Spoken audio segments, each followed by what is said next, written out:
Hello everyone, তোমরা সবাই কেমন আছো? আশা করি খুব ভালো আছো। আর আমিও ভালো আছি। আর আমি চলে এসেছি মাঠে। এই দেখো, মাঠে চলে এসেছি। আর আমরা ভুল লড়িতে এসেছিলাম ঠিকই, কিন্তু মলন্ত ঘাসটা ভেসে আছে। মানে তখন ছোট ছিল, বোঝা যাচ্ছিল না। এখন ধানটা একটু বড় হয়ে গেছে, বোঝা যাচ্ছে যে আমরা ভালো করে ভুল লড়াইনি।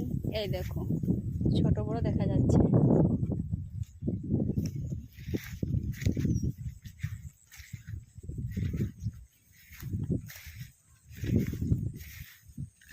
আর আজকে ওয়েদারটা খুবই সুন্দর, মানে কি বলবো, কোনো রোদ নেই। এখন বাজে 8টা।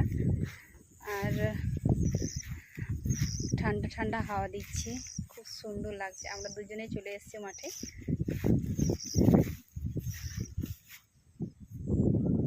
দেখছে কোথায় পোকা লেগেছে।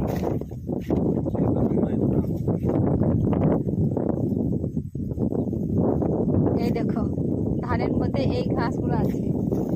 আমরা যখন ভুঁই লড়িতে এসেছিলাম, মানে তখন বোঝা যাচ্ছিল না, মনে হচ্ছিল যে এটাই ধান। এই কারণে আমরা বুঝতে পারিনি। আর ধানটা এখন বড় হয়েছে বলে এই দেখো বোঝা যাচ্ছে যে এই ধানের ভিতরে ঘাসও আছে। আর একবার ভুঁই লড়িতে হবে। সো গাইস, তোমরা সবাই ভালো থেকো, সুস্থ থেকো, এইভাবে আমার পাশে থেকো। টাটা।